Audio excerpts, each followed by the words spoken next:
Сураггүй алга болсон хүмүүсийн аимшигт түүх. Мартины гэр бүлийнх нь алга болсон. 1958 оны 12 дугаар сарын 7-нд Барбара болон Кеннет Мартинаар Барби, Сьюзен, Виржини хэмээх 3 охиныхоо хамт 100 сарын баярын чимэглэл хийх зүйлс авахар Колумбиа голын сайхан байгальтай газар руу хөдөлжээ. 12 дугаар сарын 9-нд Кеннет ажилдаа очиагүй тул ор сураггүй алга болсон тэднийг хайж эхэлсэн байна.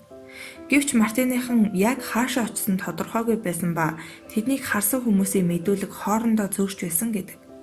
Харин гэртэн с ижигтэй зүйл нэгч байгаагүй бөгөөд тэд банкны картаа орхио явсан байжээ. 1959 оны 3 дугаар сард Эрлийн багийнхан голын хадан хясааны ирэг дээрээс Кеннетийн ихтэй адилхан машин олжээ.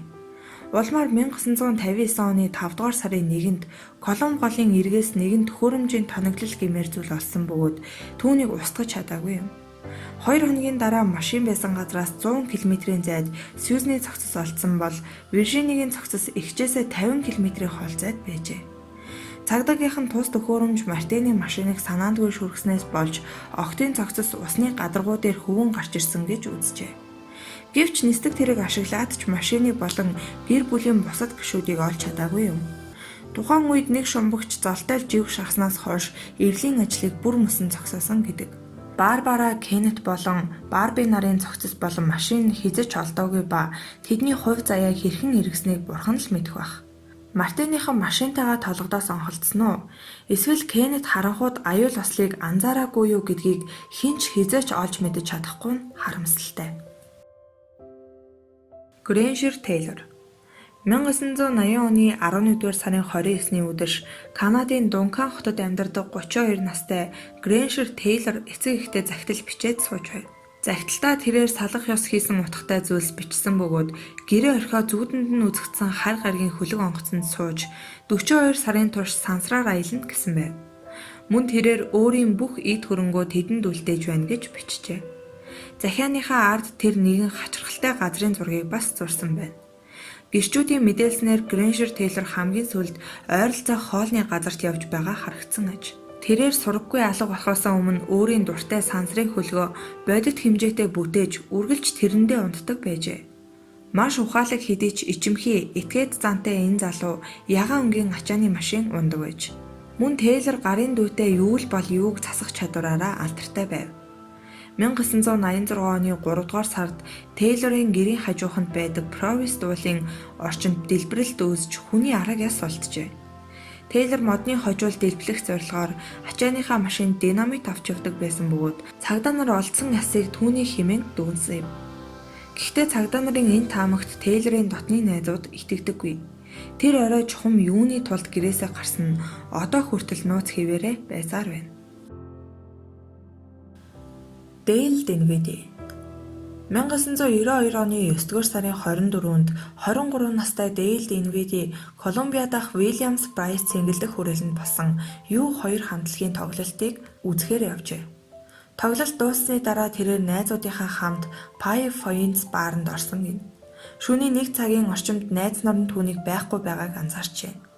Гэртээ харсан байх гэж бодсон найзууд нь тэр үед төдийлөн тоогоогүй өнгөрсөн байна. Дейлийг хамгийн сүүлд харсан хүн нь баарны бүжигчин гин. Тэр гарахынхаа өмнө түүнтэй салах ёс хийжээ. Дейлийг үүнээс хойш хэн ч хараагүй. Мөн түүний талаар ямар ч сураг чимээ гараагүй байна. Эцэг эх нь маргааш өглөө нь цагдаад мэдэгдэж, эрен хайх ажиллагаа эхлүүлсэн юм. U2 хамтлагийнхан хүртэл 2-7 хоногийн дараа болсон тоглолтынхаа үеэр түүний зургийг том дэлгэцэн дээр тавьж, эрен хайх ажиллагаанд оролцжээ. Өнөөдрийг хүртэл Дейлийн эцэг эх цагдаа нартай холбоотой байж, охинд нь юу болсон талаар олж мэдхийг хүссэн хэвээр байгаа юм. Түүнийг алга болсноос хойш цагдаа нар 1000 гаруй сэжигтэн тодруулж шалгаж үзсэн боловч үр дүнд хүрээгүй тул хэргийг эцлэн хаагаагүй байна. Сьюзи Лемхиу Лондоны түүхэн дэх хамгийн хачирхалтай сураггүй болох ёстой нэг бодол 25 настай үл хөлөх хөрөнгийн зуучлагч эмэгтэй Сьюзи Лемхиу юм. Хамгийн сүүлд түүнийг 1986 оны 7 дугаар сарын 28-нд ажлын байрандаа байхыг хэн нэгэн харсан бөгөөд тэрээр Фулхэмд үйлчлүүлэгчид байр үзүүлэх гэж яваад ор сураггүй алга болсон гин. Сьюзи Лемхиугийн харилцагч ноён Киперийн хэлж байгаагаар тэд 12 цаг 45 минутанд уулзах ёстой байжээ. Сьюзи энэ уулзалтаас эргэж ирээгүй бөгөөд түүний автомашин Фулхэмээс 2.5 км-ийн зайд байхыг олсон байна. Гэрчүүдийн мэдээлж байгаагаар тэрээр үл таних нэгэнтэй муудалцаж байхыг харсан гин. Удалгүй бүсгүй өөр автомашинд суусан байна. Бүсгүйн талаар ямар нэгэн сураг гараагүй учраа 1994 онд түүнийг нас орсон хэмээн зарлажээ. Цагдаа нар ноён Киперийг энэ хэрэг явдлаас 3 хоногийн өмнө суллагдсан цуврал алуурчин Джон Кеннон байх магадaltaй гэж үзсэн байна. Түүний хоч Кипер бөгөөд тэрээр Лемплүүгийн маргалдаж байсан хүнтэй тун төстэй байсан гин. Тиймээс бүсгүй амийг хороосон хэрэгээр 1989 онд насан туршид нь хорих ял оноожээ. Джон Кенноны экс найз бүсгүй түүнийг Сьюзи Лемплүүгийн үхэлд холбоотой хэмээн мэдээлсэн байна. Джон Кеннон одоо хүртэл хоригдож байгаа ч Сьюзи Лемплүүгийн амийг хороогүй хэмээн баталсаар байдаг гин. Ким Легет 21 настай Ким Легет хэмээх бүсгүй Техас мужийн Мерседест нарийн бичгээр ажилладаг байжээ.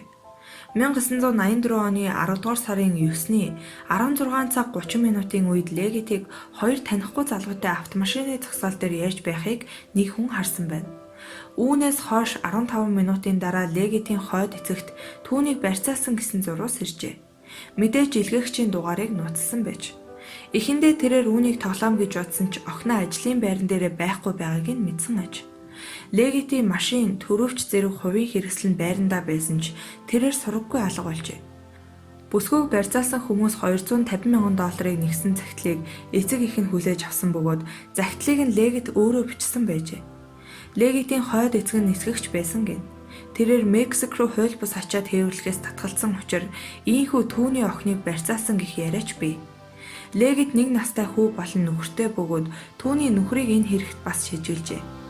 Тэрээр Легетийн алга болсон талаар мэдээлэл гараагүй байхад найзуудтай түүнийг алга болсон гэж хэлсэн байна.